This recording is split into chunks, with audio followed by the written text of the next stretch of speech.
This episode is brought to you by Earth Class Mail. Is your business buried under piles of mail, checks, and invoices? At Earth Class Mail, they reduce that clutter and streamline your tasks by converting these papers into digital documents and integrating with the platforms you already use. Their online tools help you identify checks and deposit them quickly and automatically, allowing you to focus on what matters most, running your business. The promotion code you'll want to use is NLP, and the URL that you want to go to is earthclassmail.com/pricing. Again, that's earthclassmail.com/pricing.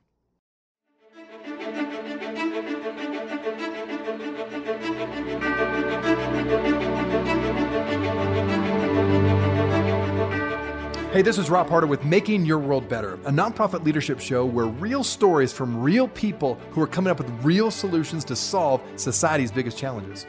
What does it take to be an effective nonprofit leader today? How do people fundraise in an economy that is constantly in flux? How do you relate to board members in a way that inspires them to make a difference? What are the best practices that separate effective nonprofits from others?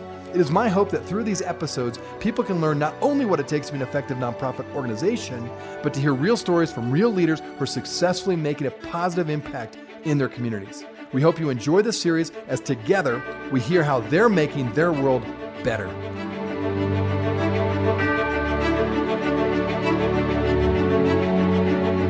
Welcome to the Nonprofit Leadership Podcast, Making Your World Better. My guess is this: as a listener there, you have a friend or a close relative, somebody that is close to you that is either dealing with or has dealt with cancer. And today's guest is bringing a fresh approach to how to deal with cancer herself, as well as helping other people who are facing a cancer diagnosis. Her name is Jenna Benn Shersher. She's the founder and executive director of Twist Out Cancer. It's a nonprofit organization she founded after surviving gray zone lymphoma in 2011. Jenna saw firsthand how young adults with cancer have a unique set of needs that she found were not being addressed or talked about. And so she found one way to fulfill those needs or to address those needs was using creative arts. She was a dancer, and so she started using the art of dance to bring about healing and coping for those who are facing their own cancer diagnosis. And that's how Twist Out Cancer was started. It was founded on the principle that when you share, the world opens up. And I'm going to have her tell the story a little bit more, but the fun thing about this was for her, she posted this video kind of on a whim of her dancing. All she could do at the time was do the twist, even though she was a very good dancer at one time, but because of her cancer and all the different things she was going through, that's all she could do was just do a little bit of the twist. So she posts this video, right? And her friends start responding to her. And then people she didn't even know all over the world saw the video, and it kind of went viral basically. And she knew that she had touched a nerve for people that were dealing with cancer. This is a very compelling organization and a very compelling story. I think you're going to really enjoy today's show.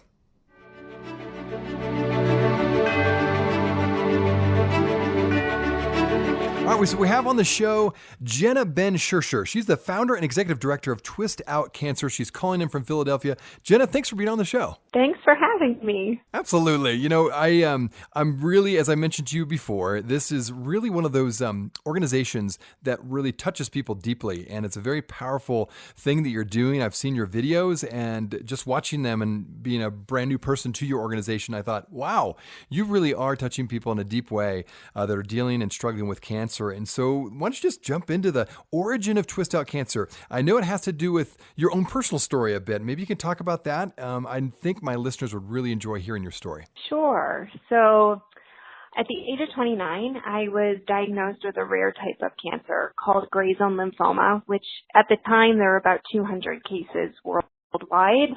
And there was a Wikipedia page that essentially said, this blood cancer has features of Hodgkin's and non-Hodgkin's lymphoma. There was no standard treatment protocol.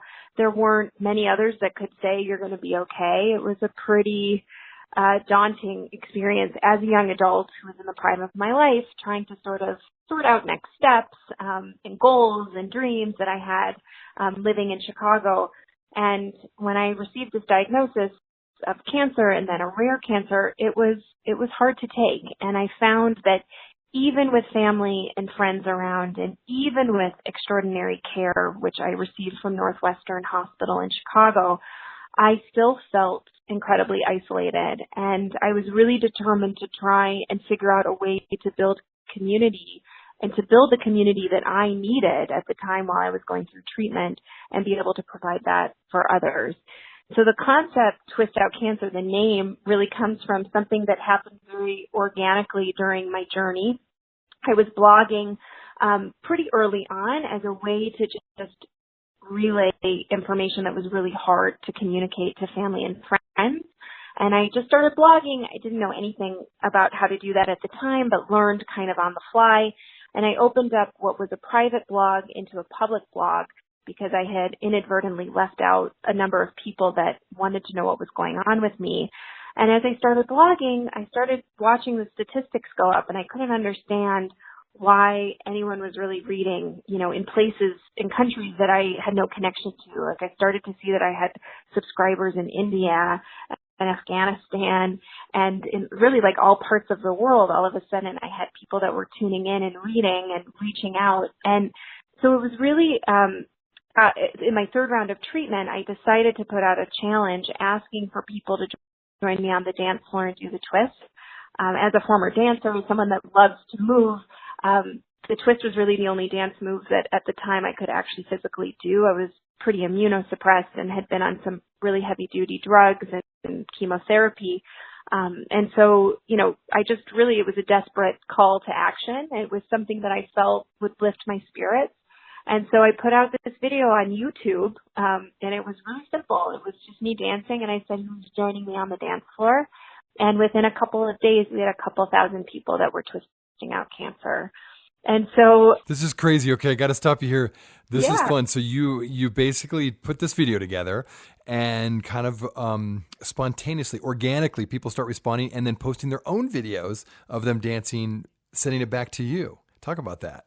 Yeah. So I don't know really what I was expecting. I mean, I think I just wanted to see people. I was stuck in my apartment. I was really getting antsy. I just wanted to be able to connect with people, or at least see their faces, so instead of numbers on the back end of a blog. And so what ended up happening is that, within a couple of days, we had people that were bringing me into weddings and bar mitzvahs and office parties and hospitals and other places. And it wasn't even just family and friends. I mean, I certainly got inundated with those videos, which really made me laugh and really felt, I just felt really supported.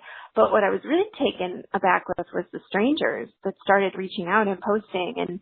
And I started to wonder, what was it about what I was sharing that was resonating with people? Why did people feel compelled to act and to move? And what it did for me was so profound. It really lifted my spirits. It made me feel like I was connected to this larger global community of cheerleaders that were essentially rooting me on, and I really needed it. And I will say, that cancer it can be a very private journey, even if you have a ton of support around you. And I really had everything in my favor, even given a grim diagnosis. I really had this tremendous system of support. But even in those moments, I felt incredibly lonely. And so to be able to replay these videos when I was stuck in the hospital or when I was at home recovering, it really, even to this day, I get these reminders on Facebook, like, 8 years ago, this is what happened.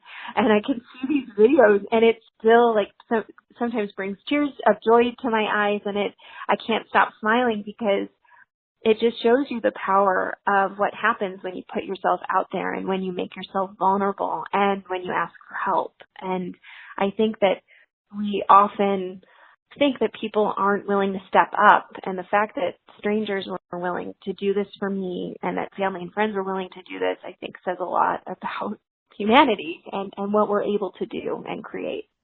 Well, that's what really struck me as I saw your video and videos, and I looked at your website.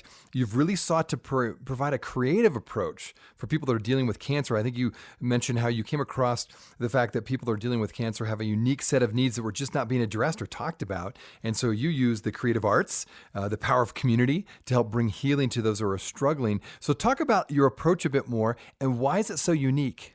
Yeah, so like I said, I mean, none of this was really planned, right? I mean, no one plans to get cancer, period. But in terms of how I managed my illness and my journey, it was really done through writing and then also done through dance. Like all of a sudden I found that I would wake up with a blog post totally written in my head before I had even sat down to the computer. It was like this out of body birthing experience where I just had to write. And it wasn't that I was writing for others. I was really writing for me. It was a very, in some ways, selfish act, but in turn ended up allowing me to connect with so many people and help so many others in return. So it was this sort of beautiful byproduct of such a dark situation. And at the same time, in terms of dance, like I grew up dancing my whole life. I, did it even through college and was in theater and musical theater and did a lot of choreography. And after college, when I became like professional and I was working, dance was something that maybe I would do in a Zumba class, like, every other week or something. It was not a priority for me. And I started to just reconnect with parts of myself that had been quieted, that had been sort of stifled in the process of growing up and having to reprioritize things. And being able to reconnect with my body and to be able to dance and to sort of feel this sense of fearlessness, it was really powerful for me. It really allowed me to kind of manage something that felt really out of control. At the very least, I was able to have some fun in the process and connect with others. And so when I was able to have a little bit of distance from my experience a couple months after I finished treatment, I was really determined to do something with my experience, and I knew that I wanted to support others, and I felt like, okay, the writing's on the wall. I've got this background in social work and community organizing. I've worked in the nonprofit space for so many years, and here I've like created this community that I needed and that I think could really benefit others. So what do I do with this? And a lot of it was trial and error in the beginning. It was trying to figure out what's going to resonate. What do people really need? Just because this is what I needed, is that going to translate with others? And when I started to really do some soul searching and really thinking retrospectively about what I had created, I started to realize that what are the things that really helped me? It was leveraging the arts and being able to find my voice again through writing and through dance. And it was building community, and it was sharing. And so all of those things I felt like were so critical. And that was the approach that we decided to take in terms of really forming a nonprofit and trying to provide community for others that are in need. That's so fascinating. And as I think about this, and what I've learned is that since Twist Out Cancer was founded in 2011, you've had over 100,000 people worldwide that have been touched by your programs and events. And you even mentioned how 700 people attended the 5th annual Brushes with Cancer recently, sounds like. So talk about, I know you have at least one story or two. In fact, I think you probably have hundreds probably now, but people that have really changed because of your work. Talk about that a little bit. Yeah. I'm going to just tell you one that happened that I learned sort of some new layers to the story yesterday. So it's good timing. So I was on a flight home, well, I should say home, to my former home, Chicago, from Philadelphia. I was with my miracle daughter, Noah, who was, I think, about 2 at the time. And she was a really chatty 2-year-old who was really excited to sit in her own seat and be able to read books and to kind of be her own person. And I put her in the middle seat. I'm not really sure why. I probably should have put her at the window, but serendipitously, we sat next to this amazing woman named Arlene, who, like me, was a transplant to the Philadelphia area. She was originally from Chicago, and she was heading back to Chicago for a wedding. Her and I just hit it off, but truthfully, it was my daughter that was the connector. She read to her throughout the flight, got a real kick out of her. And we just exchanged information at the end, and I told her, really, it wasn't even an elevator pitch. It was a sentence about what I did, and it just kind of stuck with her. And she followed up with this really beautiful email over the weekend saying, I just looked through the website. I just looked you up online. I just need to know more. Can we set a date to meet in person? And so what was a random interaction between us ended up developing into a real friendship. And she told me that she had worked previously running art therapy classes at the Gift of Life building, which happens to be around the corner from where I live, which provides families and patients with refuge while they're going through major transplants. So it could be a stem cell transplant, it could be a heart transplant. It's an amazing organization. And she used to do art therapy there, and she is on the side does art. She's in finance during the day. And she was really taken with Brushes with Cancer. And on a whim, I said, listen, Arlene, do you want to apply for Brushes with Cancer in Tel Aviv? I know that's crazy. And it wouldn't necessarily require having you come, but of course we would love for you to come if you want. And she got really into it. And I paired her with a woman named Rachel Hodas, who was living in Tel Aviv. When Rachel learned about our program, she was actually living in Paris at the time, had been a caregiver for her father who had cancer a number of years ago, and didn't really know if there was room for her to tell her story, because so many organizations out there are really focused on survivors or people that have heard those 3 words, you have cancer, and aren't really focused on caregivers. And I think that's one thing that really differentiates Twist from a lot of other organizations, is that we focus on anyone that's been touched by cancer. So that could be previvors that are genetically predisposed to cancer, survivors that have heard those 3 words, you have cancer, whose lives are forever changed, and caregivers, people that have really been there to support people that are going through a diagnosis and treatment and the rest of that journey. And they're often left out. They're often not given a seat at the table. And so Rachel kind of entered this experience with trepidation. She was nervous about how she would be received and if her match would really want to be paired with someone like her, because she felt almost unworthy. And their friendship became so deep that Arlene traveled from Cherry Hill, New Jersey to Tel Aviv. She toured Israel with Rachel for about 10 days and is now in the process of conversion to Judaism because she was so moved by her experience in Israel. So I would say that was a pretty good story. They still are in regular contact. They talk to each other, I think, at least weekly, by Skype, through WhatsApp, and they've really become lifelong friends. And I think part of the reason why it was so moving for both of them is that they came in sort of feeling like, I don't know if I deserve to be here. And I don't know if there's really a place for me. And if I'm good enough. Both Arlene had concerns about her art and Rachel had concerns about her story. Was it, worthy enough? And we were there to say, yes, of course it's worthy enough. And you guys need to connect. And it was this sort of unexpected intersection that we created. We saw aspects that we felt aspects of each of their stories that we felt would make a good connection for the 2 of them. And our instinct was right. And the fact that now they are connected and are supporting each other through this really amazing journey, post Brushes with Cancer, I think is really remarkable. Hey everybody, Rob here. Thanks so much for listening to the Nonprofit Leadership Podcast. If you're listening for the first time and you're wondering, is there other good episodes out there? And I would say yes, absolutely. Go to our website, nonprofitleadershippodcast.org, and there's a whole list of guests and organizations that we've featured over the last couple of years. We've had a great time bringing them to your attention and letting more people know about these great people and these good organizations that they're leading. I encourage you to check it out. The other thing I encourage you to do is check out our podcast on iTunes. In fact, when you go to iTunes, if you give us a rating, that would be wonderful. We know that when people get ratings on podcasts, that podcast gets out to more people, and we'd love to get this podcast out to as many people as possible. So we just encourage you, if you've really enjoyed these podcasts and it's really been something that you've learned from them, give us a rating. Let us know what you think. We'd love to hear from you. All right, now back to the show. Well, I love hearing these stories because, all of us, I believe, that are in nonprofit work do it because of the lives that are changed, because of what we do. And I know for you, that motivates you and it keeps you going, and love hearing those stories. Now, one of the things I was super impressed with is the videos you use, the social media that you use is very effective.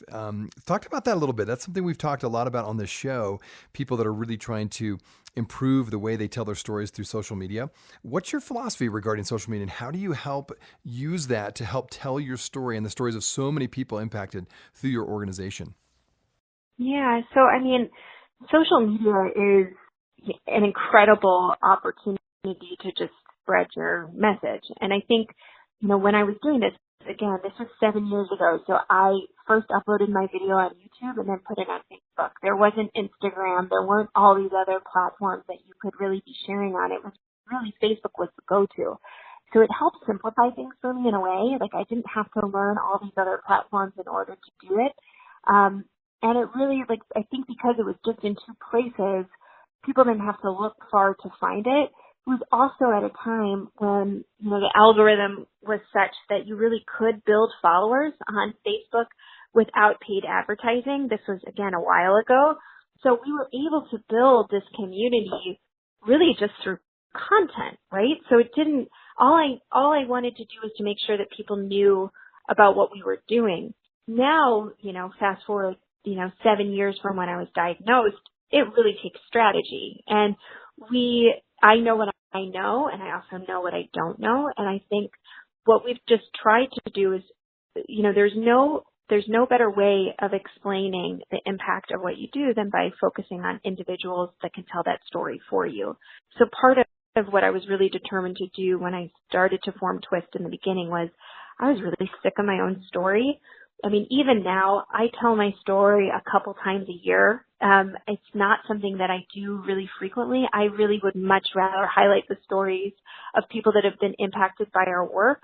And it's nice that we have this incredible resource of stories now, both online but also through writing that we've compiled. And so we utilize social media just as a mouthpiece for us. And we are constantly learning about which platforms we really need to be on. When do we need to run ads? When do we need to be, utilizing influencers to help spread the word? So it's a combination of things. And I would say that we definitely have more of a strategy now when we're trying to get the word out about things. Whereas when I was in the throes of treatment, I wasn't concerned about my social media following.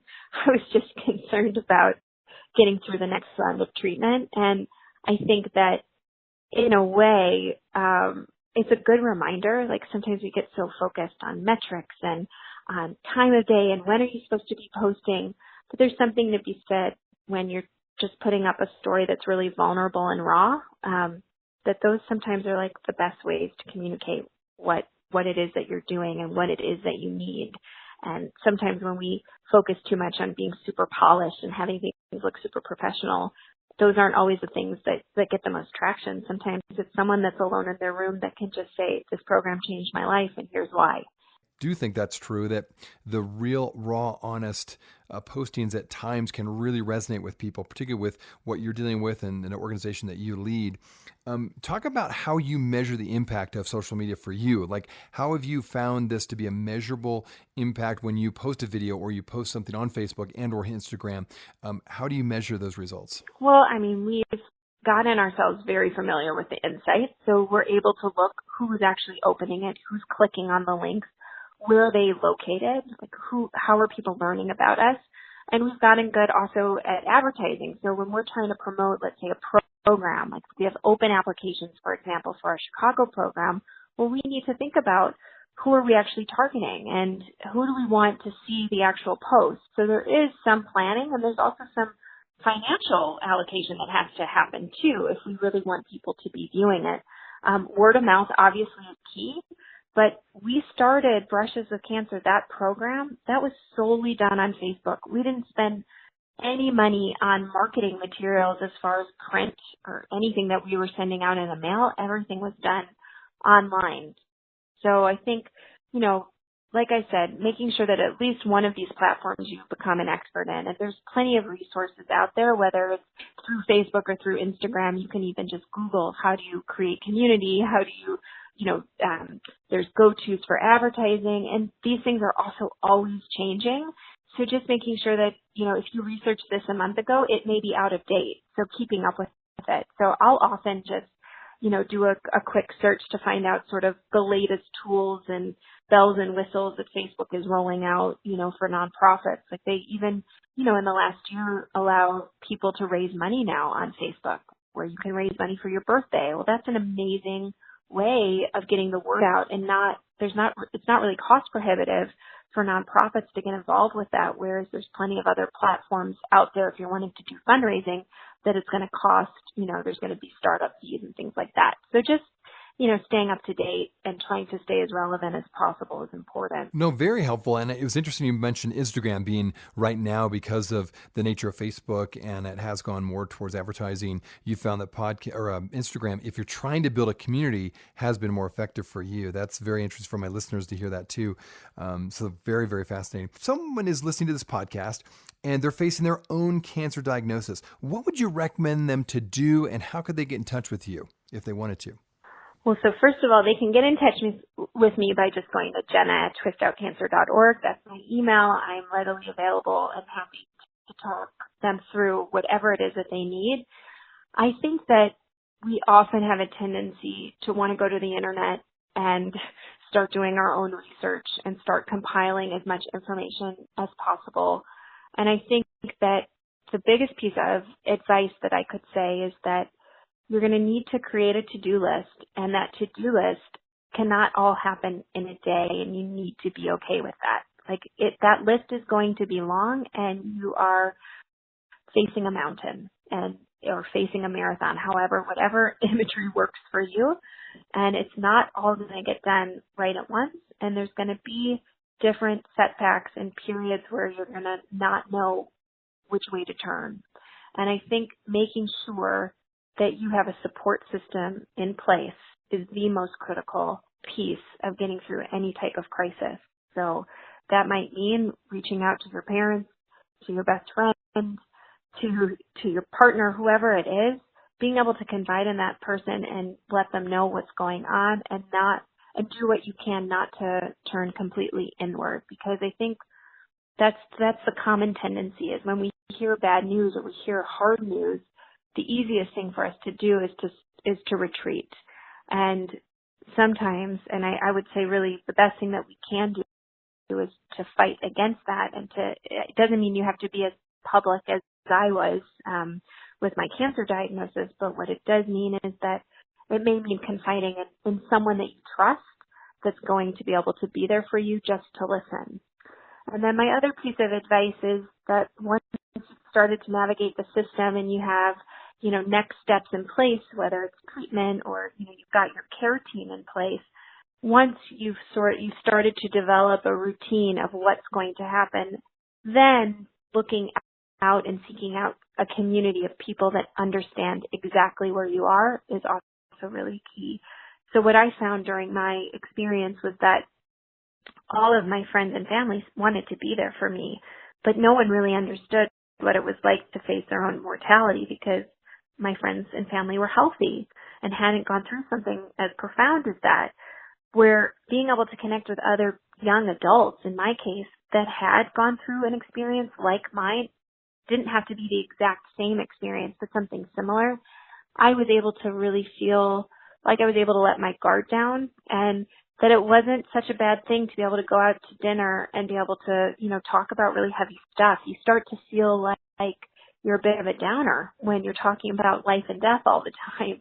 And so having a crew of people to be able to do that with, where it doesn't make you feel weird, is important. And so recognizing that you can have that community of family and friends from your pre-cancer life, but also building up your squad post-cancer, post-realizing, that you are sick, I think is just as important. Well, thank you so much for that. And I think this is one of those that, as I have my listeners go through this podcast, it's so good to have that resource. And one other thing I thought it would be nice for you to talk about is your annual event, Brushes with Cancer. Talk about what you do there. And I've seen videos, and you can, of course, if you're listening to this, you can Google that and Twist Out Cancer and or Brushes with Cancer, and it'll connect you with some really cool footage about what you do, the power of community again, the power of using creative arts to bring about healing, connecting, sharing.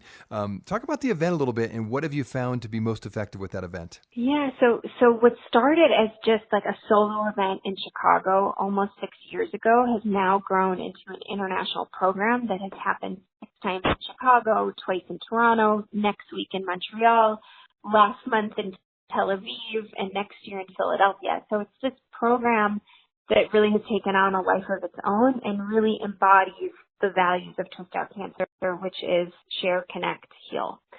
So Brushes with Cancer is a 4 to 6 month program which essentially matches individuals touched by cancer with artists The artists are charged with creating a unique work of art that's reflective of that person's journey with cancer, and our team of mentors oversees that relationship to ensure that each party feels supported, that they're connected to our community, and that they are prepared for the art exhibition and celebratory event that happens as a culmination event at the end of the program.